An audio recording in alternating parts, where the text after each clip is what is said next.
Welcome to a realm where personal growth meets expansive spirituality and where we're not just scratching the surface.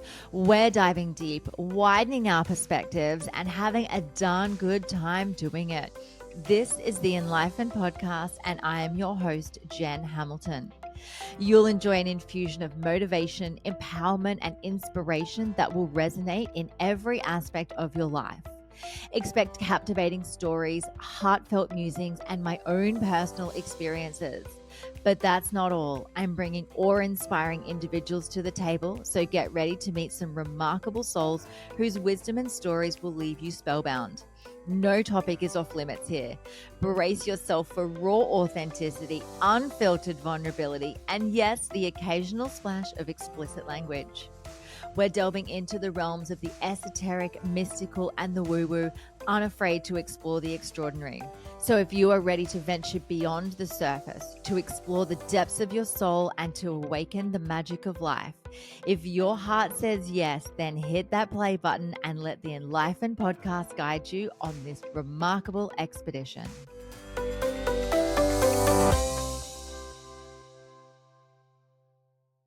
Hello and welcome to another episode of the Enlightened Podcast. I am your host, Jen, and my very special guest today is Atousa Raissyan. Atousa is a recognized shaman, transformational heart-centered healer and spiritual guide, as well as a motivational speaker. She is also a best-selling author, poet, and digital artist. Her passion is to help people light up by guiding them to release their traumas and reprogram their fear-based living to a more heart-centered, peaceful life. Atousa's extensive experience comes from years of transforming the lives of her clients to tap into their truth, heart, and experience their desired life, and in turn, change the lives of those around them. I'm so excited for you to hear this incredible conversation that we got to have. It is full of so many gold nuggets and wisdom. So without further ado, let's dive in. Welcome to the Enlightened Podcast, Atousa. How are you today? I am fantastic. Thank you for having me on your show. It's an absolute pleasure. Now, you do some incredible work. You're a shaman, transformational healer, spiritual guide. What a mouthful. What magic do you bring to the world? Mouthful is right. The magic, honestly, these days, what I was thinking is that I don't set any limits for myself, and I tell people don't set any limits. There's no reason why you cannot be everything and anything you want. Shaman, healer, guide, artist, author, poet. I'm all of those. I'm also now helping a group of people publish their book. So here you go. Wow, that's amazing. I'm so curious. Do you know your human design type? You sound very much like a manifesting generator, which is what I am. And it's like we thrive when we have a lot of things to choose from and a lot of things on the go. I don't. I know my life path number is 11. Okay. Oh, wow. There you go. Ascended. What's the 11? Is it the ascended something? Yeah. I know the 11. I know the 11's something really good. So, Atousa, how did you get into doing everything that you do now? Did you have a spiritual awakening? Did you have an experience that sort of catapulted you into this, or was it kind of like something that you slowly led into?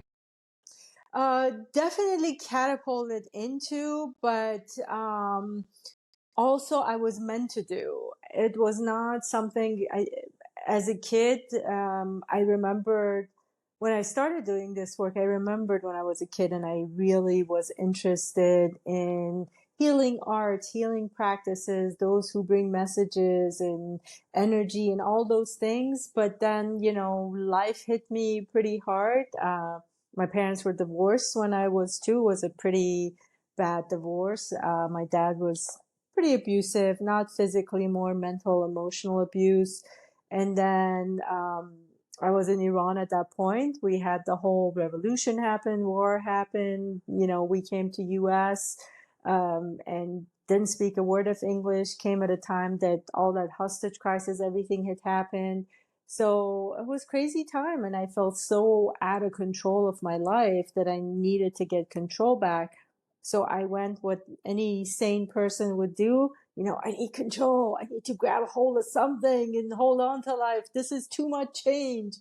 And became an engineer. And that was my life for a very long time.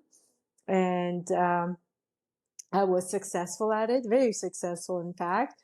But then, part of that process, I got married as well, and didn't turn out well. That was another abusive marriage, and everything sort of the marriage ended. I was a single mom. The work that I was doing so well, I couldn't really physically, mentally, emotionally, I could not do it anymore. And also, I lost all my money. But all of that was like life said, okay, you're done with this. Here's where you need to be. And I had the best training. All those years, I got my training. I got what I needed to do what I do now. Wow, that's such an incredible journey that you've been on. Was it like did you go through, obviously you've been through those dark nights of the soul. How did you what was the catalyst to you realizing that this is the path that you're meant to be on? Because sometimes we're faced with such adversity where it's like we just want to give up or we just want to bury our head in the sand. How did you know that this was actually going to turn into an experience where you could support other people? During that part when I say, marriage ended, money ended, everything ended, that was the time for me to just say, okay, something, I've always had this belief, this is the path. I need to do something else. I know that's where I'm being led. And I started with my artwork and doing that. But then, you're right. And I talk about it in the book that it's not just a night. It's not just a week. There were many nights, weeks, months even during this process. There were times I would go to bed and I said, please just let this be the last night. I don't want to wake up in the morning. I just want to close my eyes and not wake up. And a part of me knew, and that was okay to be that way. I didn't tell people because as soon as I would tell somebody, they would have probably thought, oh my gosh, she's going to kill herself. I knew I'm not suicidal. I'm not going to go kill myself. But I also knew that it's okay to feel this way. And I need to sit in this place until I find my way out of it, until I shift and not be afraid of sitting in it. And, people say, well, did you have people supporting you? No, it was basically me because I shut out all my family at that point as well. And me, my son, and that's it. Wow, wow. And the work that you do now with people, like what are people coming to you with essentially? Like what are they going through that they know that they need your help with? Most people, the way they come to me is either they've tried everything else, they've been to therapy, they've done a lot of work, and they're like, nothing's working. I don't know what it is. Nothing's working. I can't seem to find joy in my life. I'm not happy with life. So that's one way they come to me. Or really they come wanting, they think they want, oh, I want a better relationship. I want the money. I want the job and all those things. And they come with, they get a big surprise because their life is not meant for those things. It's for you to find yourself. Everything else on the outside is going to come to you. So those are usually the things they come. But the main work is that I help people I find their past traumas. I go in, look, and find those areas that are hiding in there and go bring it out for them to pretty much deal with it, but not on their own. I help them through it and help the healing process. And I also then give them sort of prescriptions to help reprogram all those things. Yeah. You mentioned, Atousa, that when people come to see you, they've tried everything else. Why are we waiting to do this kind of work as a last resort? Like, where did we get it so wrong? Because, many years ago, I guess, before like the rise of the subscription model that is pharmaceuticals and the medical industry, before that, like we would have gone to the energetic side of things. We would have gone to healers and shamans and used herbs and natural remedies. Where did we get it so wrong that now this type of stuff is the last resort? Because everybody's looking for a magic bullet. Easy Mm. fix. Give it to me easy, fast. What can you do? I have people that they call me and they're like, I went to a psychic or I went to this and they told me that something's attached, or they come up with something. And I said, well, this is the path. The path is for you to do this work, to let go of your fears, because whatever is attaching you is attaching to those fears inside of you. Once you let go, nothing can get attached. And they don't come to me because it's not fast. It's not easy. I said, I'm happy to take your money and say, okay, I've taken it off, but I just want you to know that it's going to come back. There is no easy fix. There is no magic cure. Mm, mm. It's interesting, isn't it? Because we are so conditioned now for that quick fix and that, that fast, we have fast food, we have everything's available at our fingertips online. Even when it comes to meeting people and connecting people and relating with people, like for example, like dating apps and the disposable mentality of like, well, I'll just go on a date and if that doesn't work out, then I'll just swipe to the next one kind of thing. Where do you see us as humanity heading if we keep up this way of being? I think we're headed where we need to be. There is no, I try not to look at it as a future thing because I'm hopeful. And if Mm, I say, take this and say, well, this is where he headed, I take that hope away. What I do see right now is that there are a lot of people that they're realizing this is not the way to be and that they got to go do the work inside because everything comes down to you. You got to go dig inside, change yourself. And once you make those changes inside, and once you find that peaceful, happy, loving place with yourself, all of it naturally comes out. And when it comes out, everybody else around you gets to shift as well. And we get hyper focused on the things that's going on in life. And I know we're really in troubled times right now with all the wars and everything happening around us. But at the same time, sitting back and saying, how am I contributing to this? How is my fears, my hate, my anger, my way of looking at the world contributing to this, and going inside to do that work? it's so true, isn't it? And obviously, like you and I are very similar that we're both, very intuitive. We've got that healer aspect to us. What do you feel like there's a lot of people coming through now doing the work and using their gifts and really sort of stepping into that intuitive and that healer space.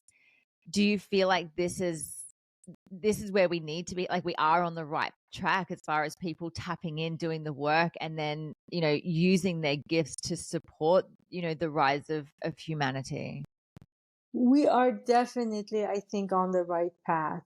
I definitely wholeheartedly believe that the more people are shifting and waking up, and there are a lot of healers. And I know, again, another group out there that says, well, not all healers are genuine, and healers are this, healer that. It doesn't matter. You don't even need to be a healer as long as you wake up every day and you wake up from that place of unconditional love in your heart and you say, how can I be of service today? And it's not a service where you have to do any kind of work, but being of service, meaning how do I bring this love and joy out into the world and bring it to whomever needs it, whatever needs it at the moment.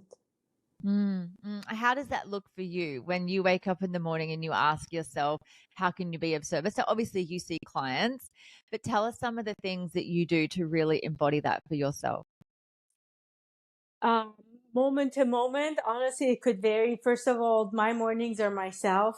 That's where I connect to myself and the nature and everything. So that's my time, and it starts from there. If my dog needs something and needs an extra cuddle, and it could be my son, it could be clients texting me with questions, it could be just that I'm going out, like the other day I was a bird hit the window, and it was like dizzy, and it was like, okay, let me just see what I can do. And I brought it water and food and sat with it until it started to feel better. And I was like, well, do I need to? But it can be anything. It doesn't need to be even these things. It's just that love and joy that you bring out into the world. I'm not looking at it as like, oh, everything has to be perfect. Like, I went for a run. I hurled through, hit a rock, and just like went flying and landed, like slid down. It was like one of those. As I'm doing this, it's a slow motion in my head, and I'm laughing in my head. I'm like, oh my God, this is so cool. I'm flying in the air and I'm landing. And, you know, and I got up, popped back up, and went back running. And I was like, this was such a great feeling that I can do this with my body, and I'm not worried about, I'm 52 and I'm not worried about, oh my God, maybe I shouldn't have run, or oh my God, what did I break? Or let me slow down. I was like, no, let's go. Can I go do it again? Let's go see how fast I can go. That's hilarious. The only thing I'd be worried about is, like, not the moneymaker, like, not the face. As long as I don't scratch my face up, like, everything else can recover. It's totally fine. What are some of the practices that you do to support yourself? Because one of the biggest things, and I think a lot of people sort of get caught up in the, oh, well, I'm a healer and I'm of service, and it's all about, giving away parts of myself to help other people, which I think we go through that phase, but then we've also got to come back and go, hang on a second, I've got to nourish myself along the way. I've got to make sure that I'm prioritizing my own needs, my own desires, my own pleasures, my own nourishment, so that I can be of service to other people. What are some of the ways in which you nourish yourself? I definitely put a time limit on when I see clients. So that's for sure. Like, I have my days that are just mine and I'm not seeing clients. And even during the day, I know after a certain hour, like, you're not going to get the best of me, and I'm not even going to bother seeing clients. So there's a certain hour I just stop in a day. And like I said, my mornings is a big time for me that I need to, it's just my time with me. My son's gone to school, and even the dog knows, like, hey, this is my time. Don't ask for anything. So he's cute. He just waits and is like, okay, she's got her coffee. And I say, okay, you can jump up. And then he jumps up and goes and lays there and knows it's like my coffee time. But, and that's pretty much it. And during the times that I'm not, like I said, I go running, I spend time in nature. I like to put music and cook and dance and all that stuff. Anything that really brings me joy. Yeah, yeah, I love that. Let's speak into people in this space and holding fear, because fear is such a big thing for people. And look, let's be honest, in the last few years, we've been in a collective consciousness of fear because we've had so much uncertainty in the world. What does it look like to be holding on to fear, in our bodies, in our minds, in our souls, and how do we go about releasing it? Um, you feel it in your body. First of all, look at the triggers. You got to get in touch with your body. That's the way, like, if you're interacting with someone, or if you're in a situation with someone, if you're aware of your body's telling you, it's like, oh, my jaw is tense. My forehead is tense. My shoulders are tense, or my lower back is tense. So those are usually the spots that we hold on to fear a lot. Joints, ankles, wrists, heart, chest area. But the chest, usually there's so many other stuff in there that nobody even pays attention to the chest anymore. But the spots to go for fear usually is the jaw and the forehead, eyes sometimes, again, shoulders, wrists, joints. And the way to release it, go into those fear scenarios for yourself, go dig deeper and see why it's there. It's going to show you something. And once you see it, it's easier to sit with it and release it. Sort of like, if your kid is afraid, or even if you don't have a kid comes running to you and they're afraid, you're not going to start panicking with the kid. You just take the kid. It's okay. Come sit here. What do you need? So that's the way to approach it. And also, there are a lot of different techniques, like different stretching type of things that you can do to release it in your body. It's so important, isn't it? And the body is so intelligent. It We can is. literally find out everything that we need to know just by tuning in. And I feel like we've been conditioned to disconnect from our bodies, or that it's just been lost along the way in how to read our own bodies or listen to our bodies, because we're in such a fast-paced environment. We're in such a fast-paced moving world that it's all about survival, really. It's all about making the money and getting all that we need. And like we said before, that disposable mentality, and things just moving so quickly that we've forgotten that everything that we ever need can be found in nature. We could, nature will reflect back to us, our seasons. It reminds us of our seasons. It reminds us of our cycles. It reminds us, the ebb and flow. It reminds us to hibernate, like everything that we need to be reminded of, because at the end of the day, we are nature. And I think that Exactly. we need to be having these conversations, and we need, especially you and I as leaders in this field, really supporting people so that they're like, oh yeah, that's right. Hang on a second. I need to slow down a bit. I need to come back. I need to listen to my body and trust my body as well. And that's been such a big part of my journey, is realizing that I am a cyclical being, and it's okay to work with the cycles that I have, because I'm not outside, fighting, the flowers blooming because I don't think they're ready to. I'm not out, it's springtime, where I am at the moment. I'm not saying, all right, birds don't have your babies, flowers don't bloom. It's like, oh no, that's just what we're doing now because that's what nature does. Yet we fight our own cycles and we fight our own seasons. And it's like, what are we doing all of this for? A lot of it, I find out, is again comes to fear. The people, they're not sitting with their bodies because it just feels so bad to sit with their bodies. They don't like their bodies. They start judging the body. So it's that fear that keeps them from connecting to the body. And it's like, oh, what if I go in there and I find something that's wrong? Or, oh my God, I don't like my stomach. And, my stomach. So it's all of it. And again, if I connect with my body, that means that I got to actually see my body and love my body the way it is. And most people, they really have a hard time with that. Mm. What would you say to anyone that's listening, that's resonating with what we're talking about, but they actually just don't know where to start? They're like, oh, I want to be in touch with my body. I want to love myself. I want to slow down. I want to connect with nature, but they're harboring so much fear. Their body is tense. They feel like they're on, that rat race where they can't get off. What are the first steps to moving through this? One of my favorite things to connect people back with their body initially is love and gratitude. Now, Mm. this is not a love and gratitude of, oh my God, I love my family, I love my health, not like that. But it's actually like from the morning, as you're getting up, you're in bed and you bring attention first to like the stuff that's around you, like your pillow, your mattress, your sheets, whatever you really enjoy at that moment, and just love on it. Oh my God, I love these sheets. They're so comfy and cozy, and just go in it like, oh my God, this is so good. And then take that, say a couple of more things, bring love and gratitude, but then go inside for your own body. Now, for people that the outside stuff, for example, like their skin or their arms or nose or eyes, they can't find things that they love, I say start inside, because you're not going to judge your blood. You're not going to judge your intestines or your muscles or your tissues or your bones. So start with those things.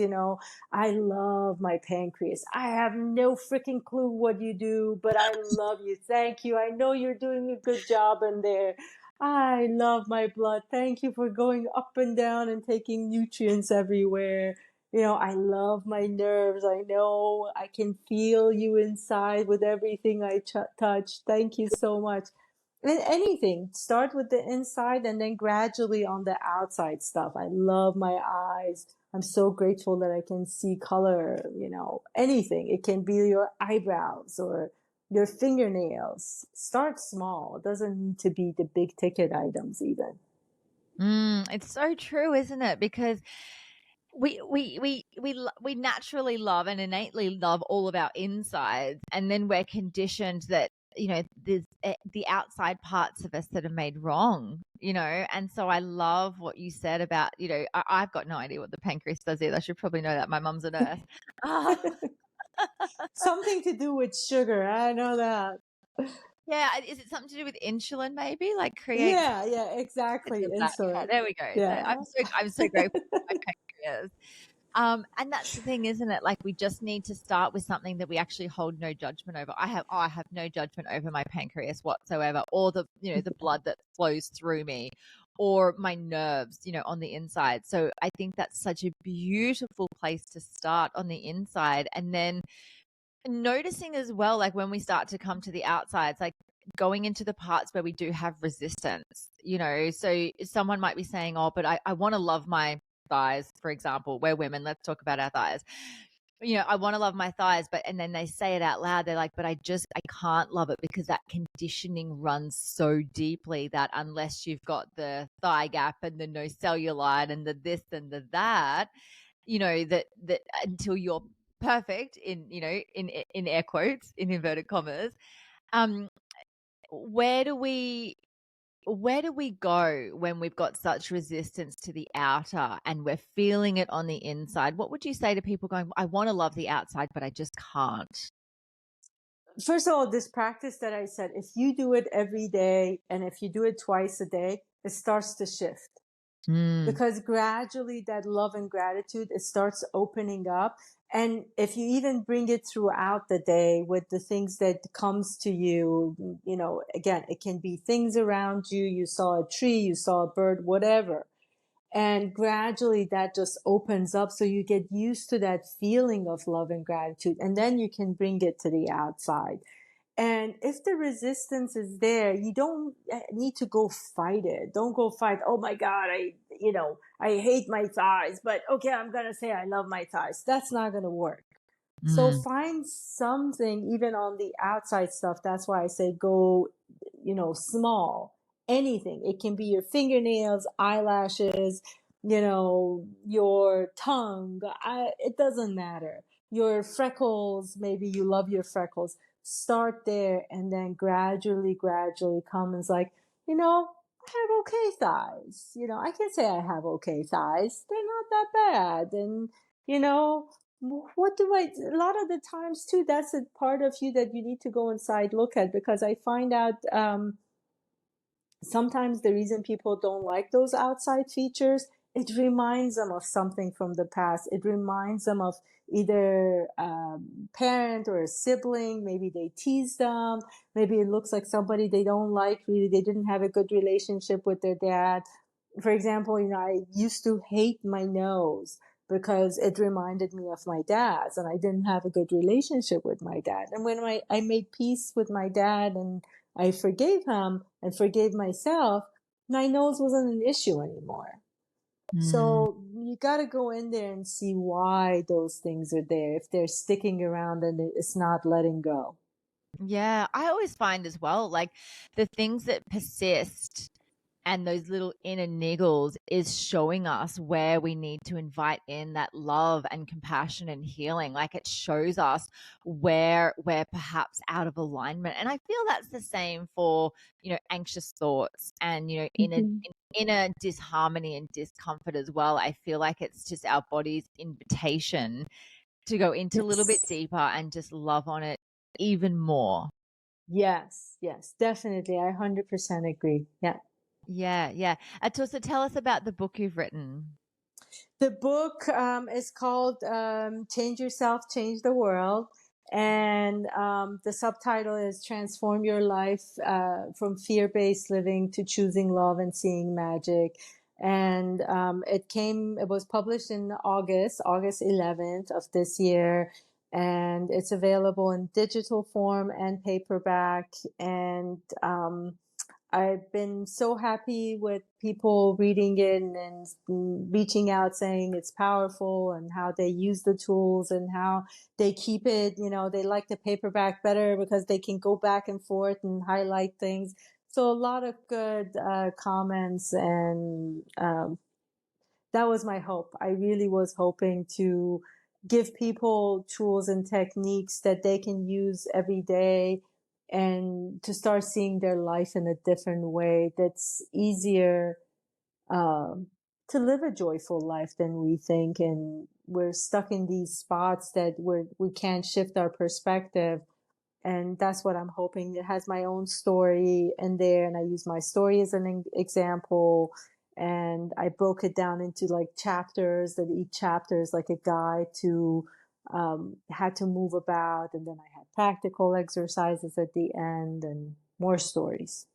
Yeah. And was it always on your radar to write a book, or did that just kind of drop in randomly one day? I always wanted to write a book, but then I didn't know what I wanted in there. I was part of a multi-author book 2 years ago that came out, and that was a great experience. I just had a one chapter in there. And right after I put that out, I was like, okay, no, I want to do my own book now. And it took 2 years, in the making. It was a process of, I say it was like my artwork. I had to get everything and move it around and see what it turns into, what it transforms into. And I'm really pleased with it. I was really happy. It has a good energy. Yeah. So Yeah, beautiful, beautiful. And whereabouts can we find the book? Is it available online? it's available online. It's on Amazon in ebook and paperback, on anywhere that Amazon serves. So if Amazon does not serve in your area, I apologize. Reach out to me. I find a way to get it to you. I love that. I love that. What is it that you ultimately hope for the world and humanity? What is it that you want to see in your lifetime shift? I really hope that we can let go of our labels and our rules of good, bad, evil, and realize that we're all one. Everything is part of one, that we are divine beings in this human form, experiencing a human life, and everything is coming to connect us with our divinity. Because once we have both of that come together as one, then we're not so afraid of life anymore, and we're not separating ourselves from the other people. And we know everybody is just a reflection of me, and we're one.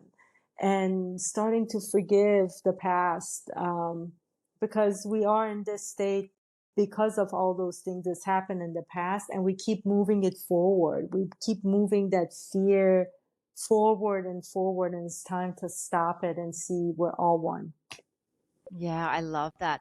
One of the things that I really want to normalize through this human experience and life itself is us, in the leadership space, normalizing our experience. What's something that you're working on, I guess, on a personal level at the moment? Like, is there anything that sort of that you're working through, that you're doing the growth or the inner work around that you'd like to share?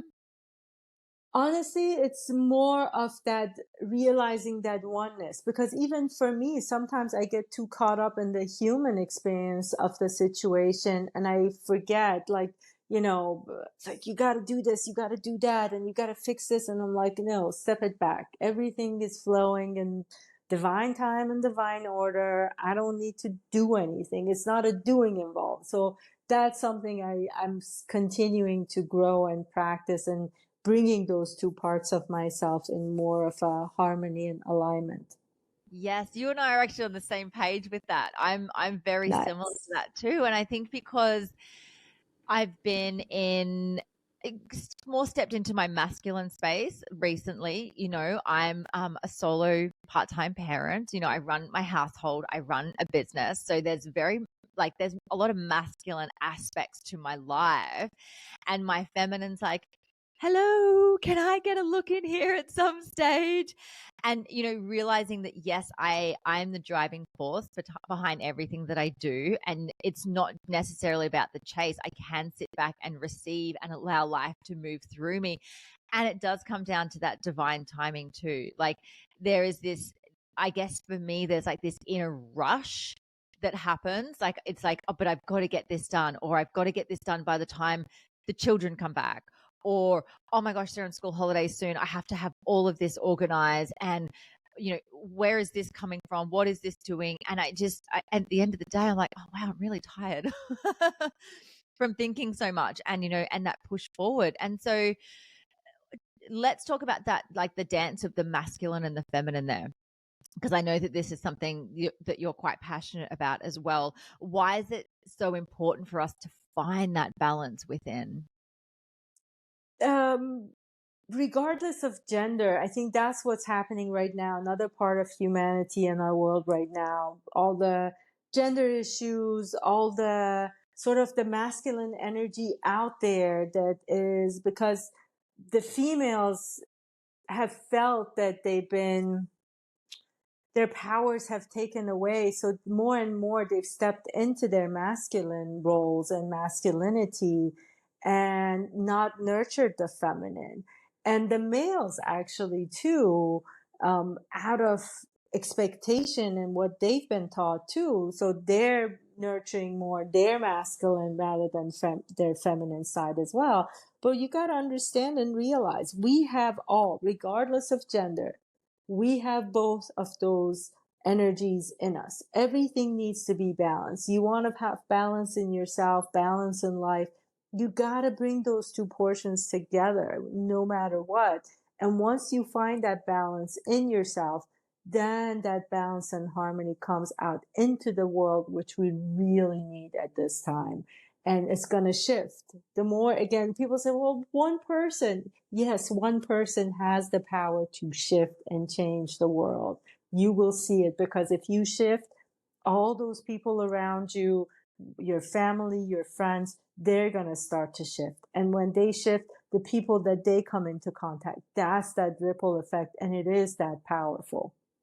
It's so true. And I was literally just having a conversation with a friend about this before. We were talking about the masculine and feminine dynamics, and he understands what it's like to be in his masculine and integrating his own inner feminine. So we were just talking about this, where there was this rise of almost like toxic femininity as well, where women, because we were raised in this patriarchal society, we then were like, well, we have to be equal or better than men, and we can outdo them, and push and push and push. And that's when we abandon ourselves as our feminine. Like, we work through those cycles where we should be resting or honoring our bodies, that's, or nourishing ourselves, working these long hours, racing back to the workforce, after becoming mothers.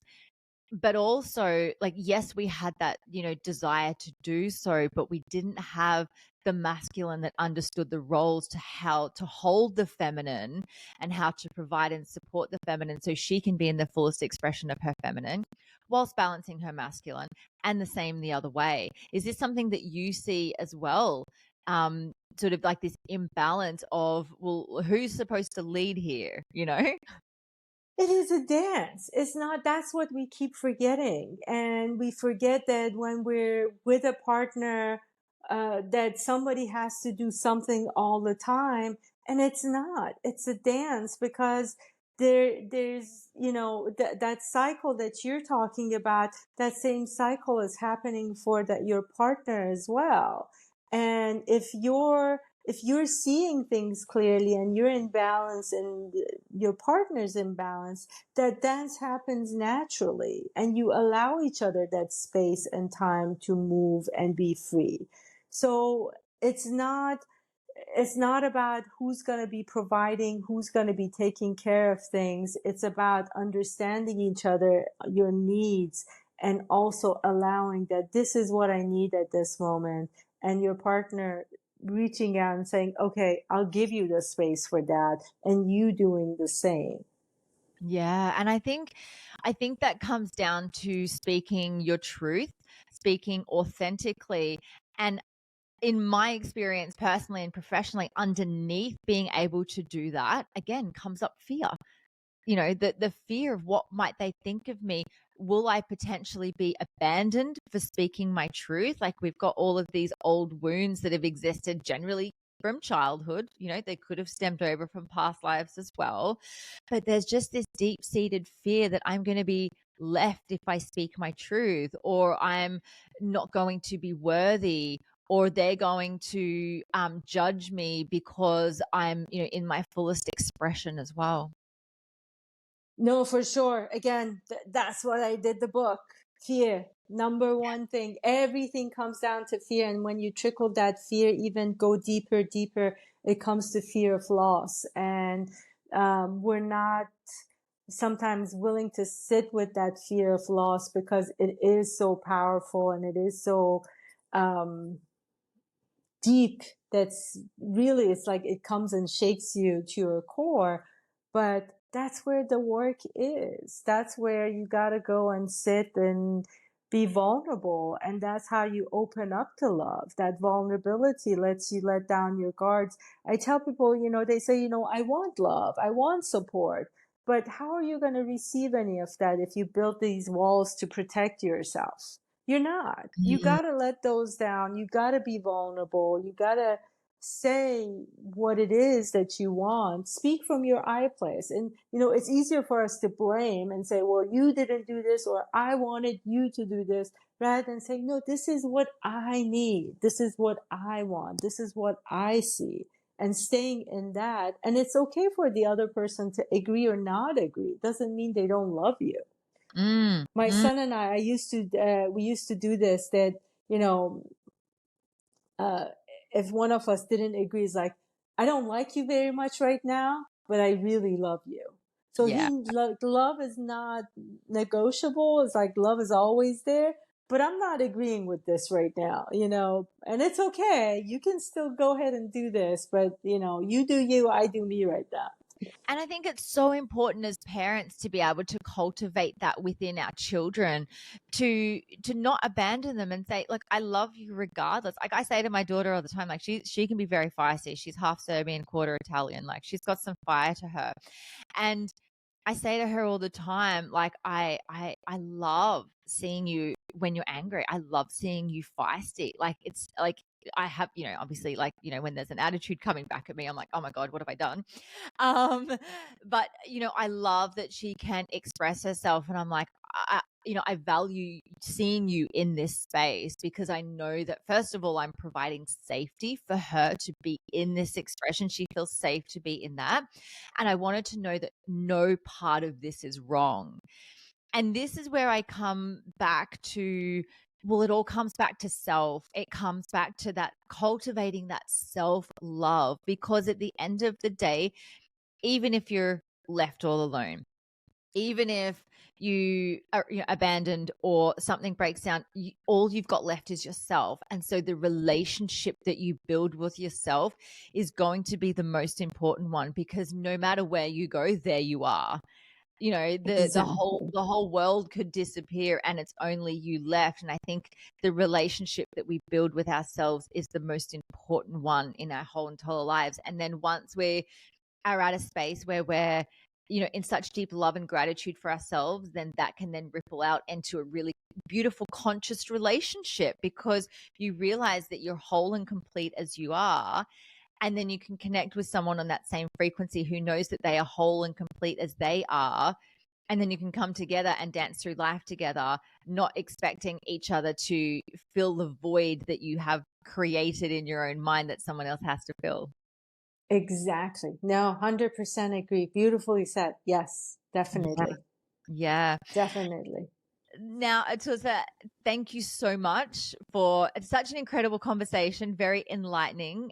We will obviously link to everything in the show notes, and how to get their hands on your book and obviously your website and your Instagram. Before we wrap things up, I have one last question for you, and that is, to you, what is the meaning of life? The meaning of life. Get up every morning. It's a brand new day and have fun. Just enjoy whatever comes. Find your joy, find your fun. We're taking life too seriously. It's not that serious. This is all momentary and it's going to shift. Oh, I love that. And it's so true. Thank you so much for being such an incredible guest and all Thank of you. your Thank you. wisdom. It's been an absolute pleasure having you on the show. Same. Thank you so much. I loved it.